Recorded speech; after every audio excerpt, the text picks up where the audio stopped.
Des passages de la Bible sont encore pour beaucoup de terribles fardeaux, et pour d'autres, c'est encore un moyen honteux de conduire un peuple dans l'ignorance et dans les ténèbres. Mais il ne faut pas l'oublier, la Bible, c'est un livre de jugement. La Bible dévoile les bonnes comme les mauvaises intentions du cœur. Et pour cela, on va lire donc un passage de la lettre aux Hébreux, au chapitre 6, qui est tant discuté et qui est tant controversé. Je commence, verset 1. C'est pourquoi, laissant les éléments de la parole de Christ, tendons à ce qui est parfait, sans poser de nouveau le fondement du renoncement aux œuvres mortes, de la foi en Dieu, de la doctrine des baptêmes, de l'imposition des mains, de la résurrection des morts et du jugement éternel. C'est ce que nous ferons si Dieu le permet, car il est impossible que ceux qui ont été une fois éclairés, qui ont goûté le don céleste, qui ont eu part au Saint-Esprit, qui ont goûté la bonne parole de Dieu et les puissances du siècle à venir, et qui sont tombés, soient encore renouvelés et amenés à la repentance, puisqu'ils crucifient pour leur part le Fils de Dieu et l'exposent à l'ignominie.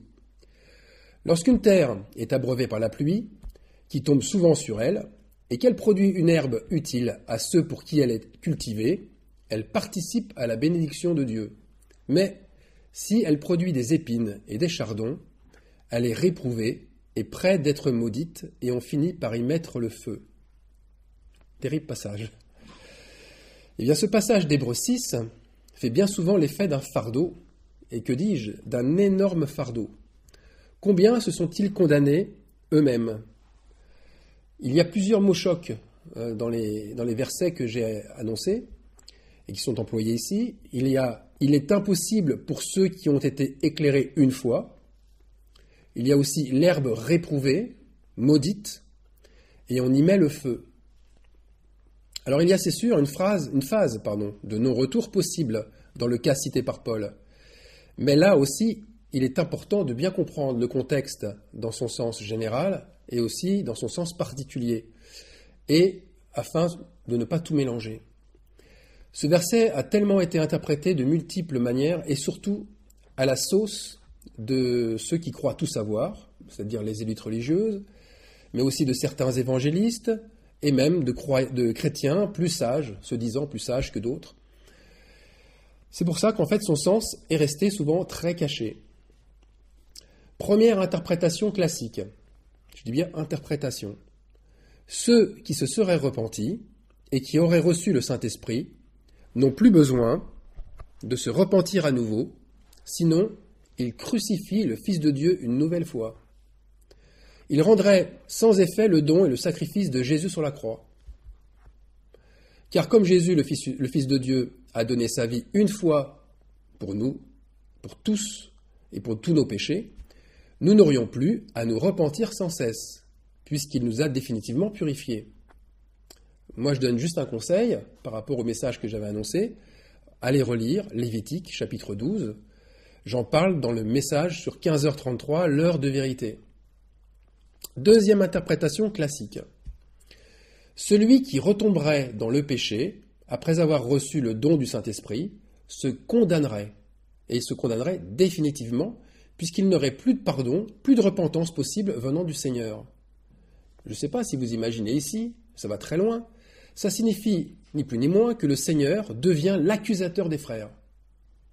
C'est de l'ignominie, ce sont des insultes, des mensonges, et il ne faut pas avoir peur des mots. Ces deux interprétations, si elles sont enseignées de la sorte, sont très, très, très graves. Mais graves pour qui ? Eh bien, surtout pour celui qui l'enseigne. Lisons le contexte à partir du verset 1. Paul dénonce un fondement faux qui a été posé à la place de celui enseigné par Jésus-Christ. Dans la version Martin, peut-être que les choses vont vous apparaître un petit peu plus claires. La version de Martin nous dit ceci. Ne nous arrêtons pas à jeter tout de nouveau le fondement de la repentance. Là, on parle du fondement de la repentance, des œuvres mortes et de la foi en Dieu, de la doctrine des baptêmes et de l'imposition des mains, de la résurrection des morts et du jugement éternel. Alors, la condamnation qui va suivre les versets qu'on a lus, les versets 1, 2, 3 et 4, Elle est pour ceux qui posent un autre fondement, un fondement nouveau que le fondement, en tout cas que les 6 fondements qui ont été annoncés. Et en premier, le premier fondement qui était posé, mais qui n'est pas le bon, c'est le fondement de la repentance. Et en aucun cas, c'est une condamnation pour ceux qui se verraient pécher à nouveau. C'est la première, en fait, interprétation classique que l'on a lue tout à l'heure. Donc, on revient sur le premier fondement. Le premier fondement dirait, j'ai bien dirait ceci, il n'y aurait plus besoin de repentance pour un croyant né de nouveau ou né d'en haut. Une simple petite prière demandant pardon, ça suffirait amplement. Dieu nous verrait purs, même si nous péchons. Cette doctrine, c'est une doctrine de démon. Et elle dit qu'il serait vain de nous condamner parce que nous nous mettons parfois en colère, ou alors qu'il nous arrive d'exercer une injustice. Oh, cela arrive à tout le monde, c'est notre chair après tout. Et c'est elle qui réclame parfois ses droits. Eh bien, les œuvres mortes sont par conséquent toujours en vie. Elles sont toujours en vie avec ce genre de doctrine. C'est Jésus, je dis bien c'est Jésus, qui les rendrait mortes, mais pas nous. Car nous ne pouvons renoncer complètement à elles. Là, on se décharge d'une responsabilité. En fait, c'est l'annonce de la victoire de la chair sur l'esprit. Il ne faut pas tourner autour du pot. C'est la chair qui a gagné. Où sont passés les jours de repentance et de purification prononcés dans Lévitique chapitre 12 ? Envolés, dévorés par la sauterelle. Là, je fais une petite référence au prophète Joël. Dévorés par le sauterelle, le hazel, le jacquil, etc. Le fondement, c'est ce qui soutient, en fait, l'ensemble de la fondation. Sans ce fondement de base, il n'y a rien qui peut tenir debout, il n'y a rien qui peut être bâti, rien en Christ peut être bâti. Alors je le redis, ceux qui font cela et qui le propagent ou l'enseignent comme une doctrine, eh bien ils s'exposent à de graves dangers. Ils s'exposent en fait à un changement impossible.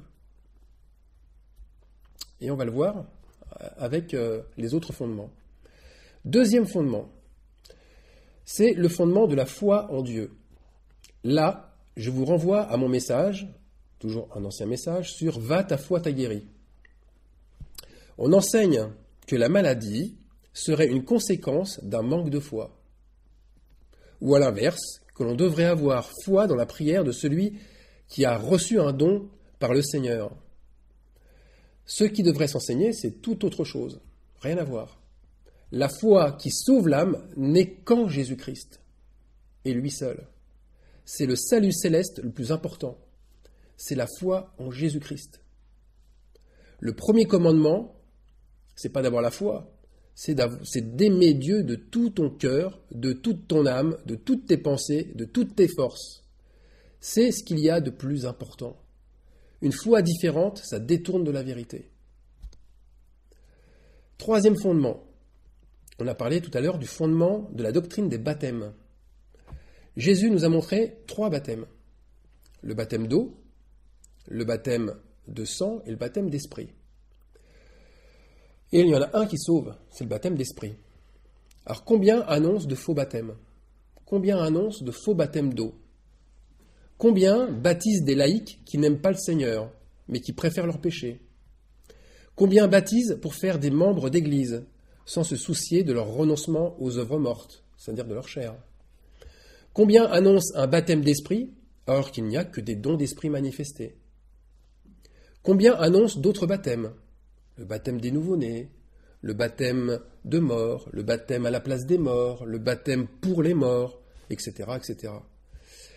Combien aussi reconnaissent le baptême de sang de notre Seigneur, qui a été sacrifié sur la croix, là ils le reconnaissent, mais ils refusent leur propre baptême de sang. C'est-à-dire qu'ils refusent leur propre sacrifice pour le Seigneur. Et ce sacrifice, je l'ai dit récemment, il concerne 40 jours pour les hommes et 80 jours pour les femmes. Lévitique, chapitre 12. J'en viens maintenant au 4e fondement, l'imposition des mains. Alors leur doctrine, qui est fausse bien sûr, elle stipule que sans l'imposition des mains, on ne pourrait recevoir les dons de l'esprit, ou encore que l'on ne pourrait recevoir la légitimité que l'on ne pourrait, ces dons d'esprit, on ne pourrait les recevoir que par un pasteur, il faut une légitimité pour avoir un ministère. Si on veut être évêque, pasteur, prophète, évangélique, il n'y a que cette forme de pratique qui permet d'être légitimement reconnu par l'Église. La transmission des ministères et des dons qui sont donc associés se ferait uniquement par cette action, qui posséderait donc un pouvoir mystique, mais plus un pouvoir surnaturel. Alors bien sûr, cela revient aussi à idolâtrer un ancien, donc une personne plus importante que les autres, qui passe alors pour être un être supérieur et doté d'une rare sagesse. Cette transmission des dons se ferait comme si le prophète Élie, qui avait laissé en fait son manteau à Élisée, eh bien c'est ce manteau-là qui lui permet à Élisée d'avoir la double portion d'Élie. Voilà l'erreur. Croire que la transmission se fait par un objet, par un attouchement, non, c'est pas tout ça, c'est pas ça du tout. Paul, tout comme Élie et Élisée, ça c'est la vérité, il a reçu son ministère d'apôtre de Christ lui-même. Et on le lit bien sûr dans Galates 1:1. Paul, apôtre, non de la part des hommes ni par un homme, mais par Jésus-Christ et Dieu le Père qui l'a ressuscité des morts. Ensuite, on a la doctrine de la résurrection des morts. 5e fondement.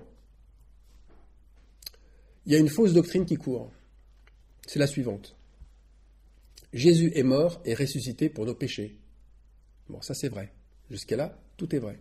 Par contre, là où ça dévie. Étant en lui, donc étant morts avec lui, nous sommes tous ressuscités avec lui. Si nous sommes ressuscités avec lui, c'est que nous ne péchons plus.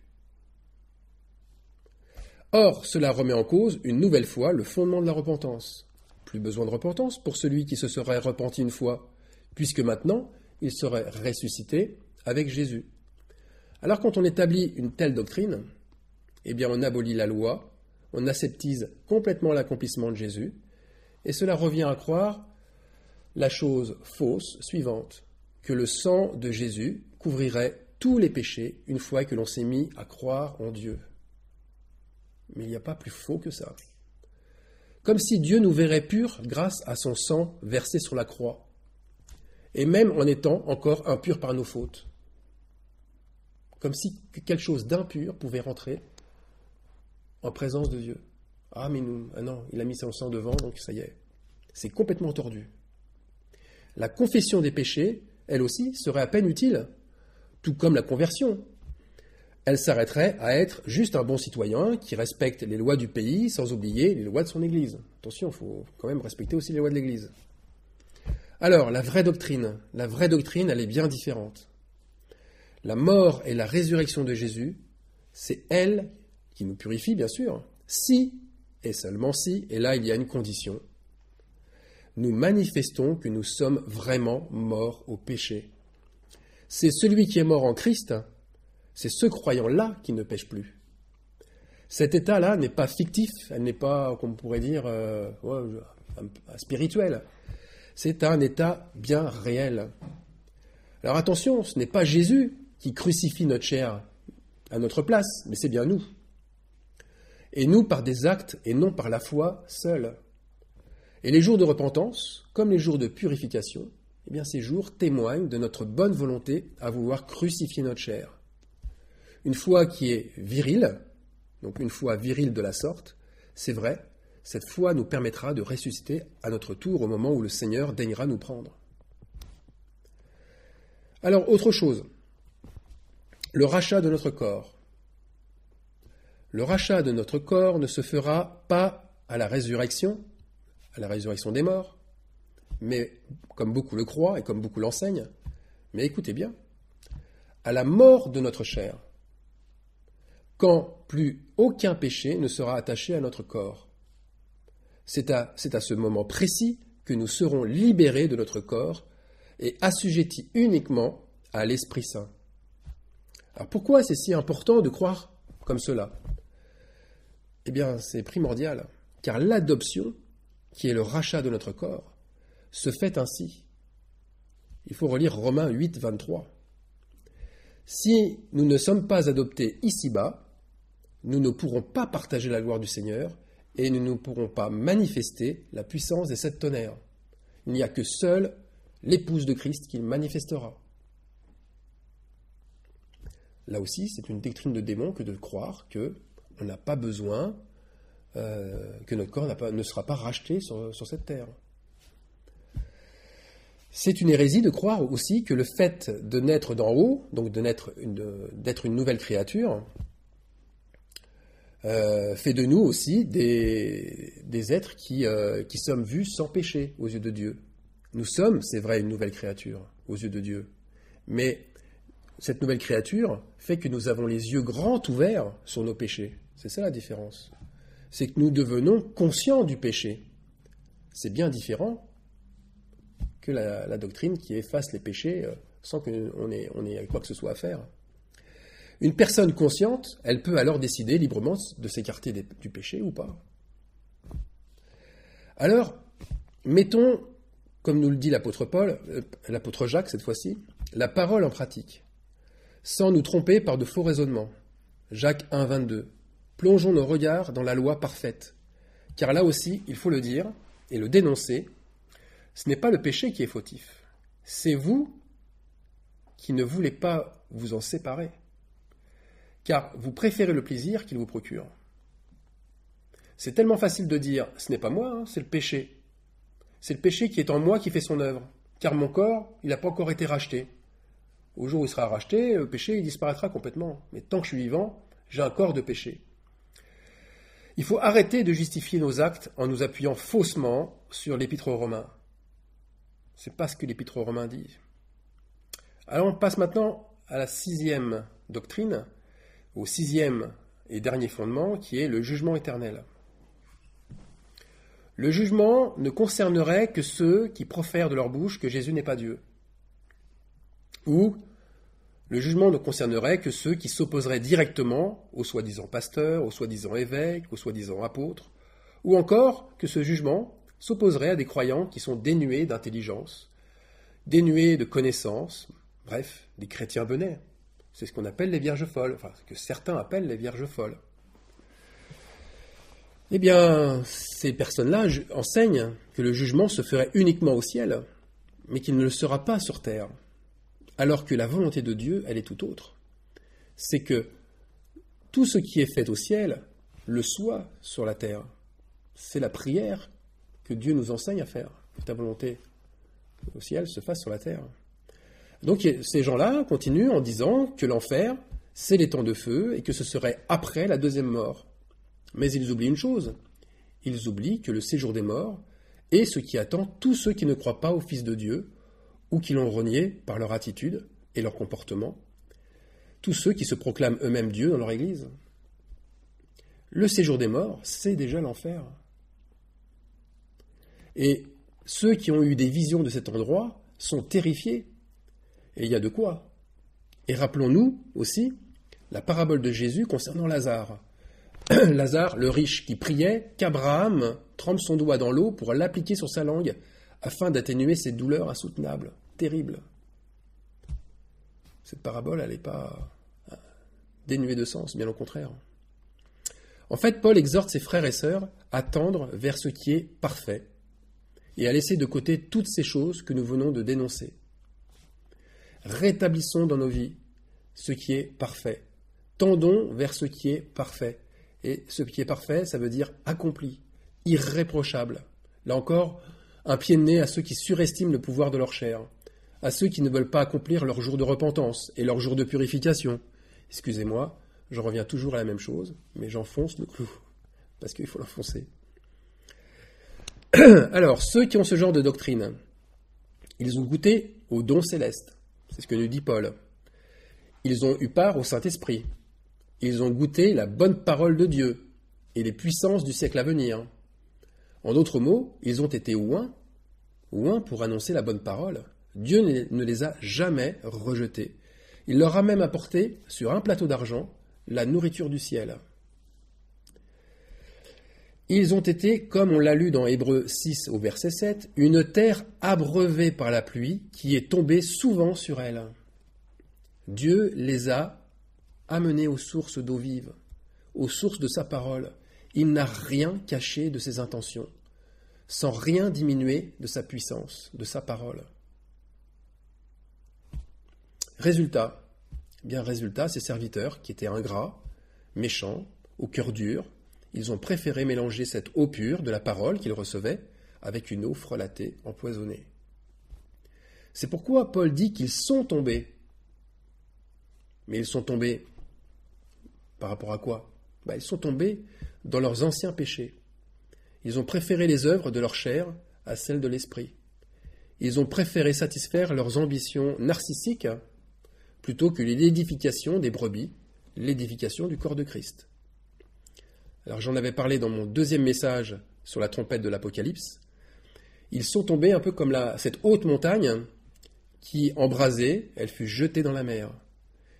Et cette montagne jetée dans la mer a fait périr une partie des créatures, c'est-à-dire l'esprit des enfants de Dieu, et une partie des navires, c'est-à-dire la puissance que Dieu leur avait donnée. On lit ça dans Apocalypse 8, 8. Alors c'est pour cet amour d'eux-mêmes, cette idolâtrie d'eux-mêmes, qu'ils ont été jusqu'à crucifier pour leur part le Fils de Dieu, et qu'ils l'ont déshonoré, indigné publiquement. Regardez le christianisme. Regardez la réputation des chrétiens aujourd'hui. C'est une honte. C'est une honte. Elle a sali le nom du Seigneur. Comment? En montrant un Dieu permissif au péché, en montrant un peuple hypocrite, un peuple dépourvu d'intelligence et de puissance, soumis à ses propres désirs charnels. Donc, comme ils sont soumis à leurs désirs, ils se soumettent à des élites manipulatrices, avaricieuses, qui, elles, par contre, sont prêtes à tout pour garder leur suprématie et leur richesse matérielle. Eh bien, cette herbe qui a produit des chardons, elle est réprouvée. C'est ce que nous dit l'apôtre Paul. Hébreux 6. Elle est réprouvée, elle est prête à être jetée au feu, car elle est inutile pour la moisson. Ces usurpateurs de la vérité se sont maudits eux-mêmes. Ils se sont disqualifiés en rejetant le Saint-Esprit, en l'empêchant de s'exprimer chez eux et chez les autres. Ils se sont mis sous un joug étranger, et Dieu ne peut plus rien pour eux, car ils se sont séparés de Christ en cherchant la justification dans la loi. Et en cela, comme le dit Paul, ils sont déchus de la grâce. Et Paul le confirme à nouveau, un peu plus loin, au chapitre 10 de la lettre aux Hébreux, à partir du verset 26. Voilà ce qu'il dit. « Car si nous péchons volontairement après avoir reçu la connaissance de la vérité, il ne reste plus de sacrifice pour les péchés, mais une attente terrible du jugement et l'ardeur d'un feu qui dévorera les rebelles. Celui qui a violé la loi de Moïse meurt sans miséricorde, sur la déposition de 2 ou de 3 témoins. De quel pire châtiment pensez-vous que sera jugé digne celui qui aura foulé aux pieds le Fils de Dieu, qui aura tenu pour profane le sang de l'alliance, par lequel il a été sanctifié, et qui aura outragé l'esprit de la grâce? Car nous connaissons celui qui a dit « À moi la vengeance, à moi la rétribution ». Et encore, le Seigneur jugera son peuple. C'est une chose terrible que de tomber entre les mains du Dieu vivant. Voilà. Cette attitude a été dénoncée, pourtant comme étant le blasphème le plus grave, celui du Saint-Esprit. Jésus lui-même a mis en garde le rebelle. À plusieurs reprises, il n'a pas lésiné sur les avertissements. Il a envoyé même des anges terrestres et des anges célestes vers eux. Mais rien n'a suffi. Et c'est pourquoi Paul dit, là c'est pas Paul, c'est Jésus qui le dit, c'est pourquoi je vous dis, tout péché et tout blasphème sera pardonné aux hommes, mais le blasphème contre l'Esprit ne sera point pardonné, ni dans ce siècle, ni dans le siècle à venir. Et Jésus continue, et quiconque parlera contre le Fils de l'homme lui sera pardonné. Mais à celui qui blasphémera contre le Saint-Esprit, il ne sera point pardonné. Quiconque aura blasphémé contre le Saint-Esprit n'aura jamais de pardon, mais il sera soumis à une condamnation éternelle. Alors sous l'Ancienne Alliance, nous avons eu des exemples d'hommes et de femmes qui ont blasphémé contre l'Esprit et qui ont été retirés de leur généalogie, qui ont été bannis de leur héritage familial. C'est Néhémie qui nous en parle aussi et qui nous le montre à partir du verset 61 au chapitre 7. Et cela concernait pas 2-3 personnes, rappelez-vous, 642 personnes, et sans compter des fils de sacrificateurs. Et quand on lit plus loin, après le verset 61, et le gouverneur leur dit de ne pas manger des choses très saintes jusqu'à qu'un sacrificateur eût consulté l'Urim et le Thummim. Alors qu'est-ce que ça signifie tout ça? Ça signifie qu'ils ont été interdits de rentrer dans le temple et d'y manger les choses saintes. Aujourd'hui, ce peuple rebelle est rejeté de la vraie communion fraternelle. Il ne reçoit pas la parole du Seigneur. C'est pourquoi ils ne comprennent rien à la parole, car leur péché a mis un voile entre Dieu et eux.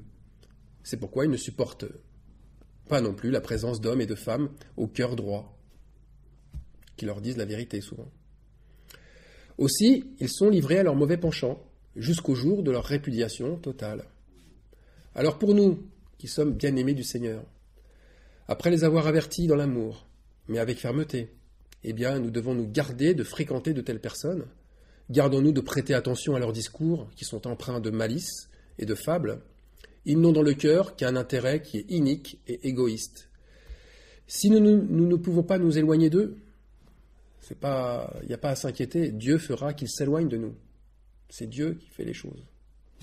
Mais si nous nous retrouvons seuls, isolés, demandons au Saint-Esprit de nous éclairer pour nous joindre, non pas à une église, institution, mais à des frères et à des sœurs qui aiment le Seigneur et qui sont dans la sainte expectative de tout sacrifier pour lui, jusqu'à leur propre vie. Alors on va lire maintenant un verset très curieux d'Ésaïe 66, 6. Une voix éclatante sort de la ville, une voix sort du temple. C'est la voix de l'Éternel qui paie à ses ennemis leur salaire. 66, 6. On a là 3 fois le chiffre 6. Et ici, le chiffre de la bête est identifié. Il ne sert pas à identifier un seul homme, il ne sert pas à identifier le diable, mais il sert à montrer qu'il y a des hommes, il y a des femmes qui ont manifesté les œuvres du diable et qui ont démontré qu'il est bien leur roi. Ils ont leur rétribution, ils auront leur salaire. Et le salaire du péché, Romains 6, 23 nous le dit, c'est la mort. Donc, malgré tous les avertissements de Dieu, ils ont préféré s'entêter et ils ont préféré s'endurcir. Si on prend l'exemple de Pharaon, Pharaon contre Moïse manifesta cette attitude. Malgré les avertissements, Pharaon ne s'est jamais repenti. Par 10 fois, le Seigneur avertit le peuple du péché qu'il commet. Comme avec Pharaon. Il avertit 10 fois. Les 10 plaies d'Égypte ne sont pas que pour les autres, ne sont pas que pour Pharaon, ne sont pas que pour autrefois. Un croyant qui ne prend pas ce qui lui arrive dans sa vie au sérieux, il est vraiment en danger. Il faut arrêter de voir l'ennemi vous attaquer parce que vous croyez être important. Il faut arrêter aussi de croire que l'ennemi vous attaque parce que vous êtes un croyant sanctifié. Il vous attaque parce qu'il voit des brèches dans votre muraille. Les catastrophes, les épidémies, les disettes, les maladies, les deuils, tout ça, ça sert d'avertissement. Mais une fois le 10e avertissement que vous aurez écarté, mais il ne restera plus d'avertissement. Il ne restera plus que la rétribution. Et cette rétribution, elle sera douloureuse et très amère. Regardez pendant la reconstruction de la muraille. Eh bien, Dieu a fait pareil. Il a averti ceux parmi son peuple en lâchant les ennemis contre eux. Eh oui, il ne les a pas protégés, c'est pas vrai. Les ennemis venaient détruire la muraille de Néhémie. On lit ça, chapitre 4, verset 11. Je vous le lis. Et nos ennemis disaient, ils ne sauveront et ne verront rien jusqu'à ce que nous arrivions au milieu d'eux. Nous les tuerons et nous ferons ainsi cesser l'ouvrage. Or, les Juifs, les Judaïtes, c'est plus précis, les Judaïtes qui habitaient près d'eux, vinrent 10 fois nous avertir de tous les lieux d'où ils se rendaient vers nous. Je ne sais pas si vous avez remarqué, mais Dieu nous avertit en nous montrant où arrive l'ennemi. Ce n'est pas lui qui repousse l'ennemi, ce n'est pas lui qui anéantit l'ennemi. Il nous avertit en pointant où sont les brèches. Pourquoi ? Parce qu'il veut que nous arrivions nous-mêmes à les colmater, afin que notre ouvrage ne s'écroule pas. C'est différent. Alors, colmater les brèches, oui, mais en faisant quoi ? Eh bien, mes frères et sœurs, nous devons revenir aux fondamentaux. Et les fondamentaux, c'est ce qui se permet de bâtir avec le bon matériau et d'avoir une muraille sans brèche. C'est la repentance. Sans repentance, le bouclier de la foi est percé. Pourquoi le bouclier de la foi, pardon. Éphésiens 6, 17. Le bouclier de la foi sert à éteindre tous les traits enflammés du malin. Le bouclier de la foi avec lequel vous pourrez éteindre tous les traits enflammés du malin.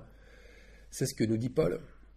Sinon, si on n'a pas ce bouclier de la foi, nos armes sont inefficaces. Le casque du salut, mais c'est qu'un leurre. Nous sommes arrivés, et je ne fais que de le dire et de le redire sans cesse depuis de nombreux messages, nous sommes arrivés à la fin. Mais à la fin de quoi? À la fin du temps d'Israël dans les nations. Ça veut dire qu'un reste, un tout petit reste, sort d'Israël. C'est-à-dire un tout petit reste sort de l'assemblée des croyants du monde entier. Et tout ça pour se rendre vers la nouvelle Jérusalem. La nouvelle Jérusalem des nations. Cette Juda, rassemblée en Sion, elle se forme, mais face à l'ennemi. À l'ennemi qui attaque la muraille. À l'ennemi qui attaque notre muraille, et de toutes parts. Si vous gardez les brèches, si vous ne les colmatez pas, vous périrez. L'ennemi aura raison de vous. Par contre, si vous les colmatez, vous vivrez et vous habiterez Sion. C'est la promesse de Dieu. Elle est là, la promesse. Oh, alors, ne soyons pas comme ceux qui disent ou qui pensent « Nous avons comme père Abraham ».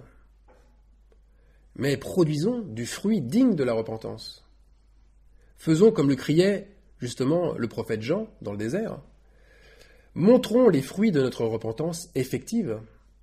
C'est eux seuls qui témoignent que nous sommes véritablement enfants de Dieu. Nous devons ramener à Jérusalem, nous devons ramener en Terre Sainte, c'est-à-dire dans notre vraie communion, elle est là notre Terre Sainte, dans notre vraie communion, nous devons ramener les ustensiles d'or et d'argent qui ont été volés par l'ennemi. Qu'est-ce que ce sont ces ustensiles? L'or, c'est le Saint-Esprit qui a été volé. Et l'argent, ce sont les fruits de la repentance qui, eux aussi, ont été volés. Nous devons les ramener au milieu de notre muraille. Amen.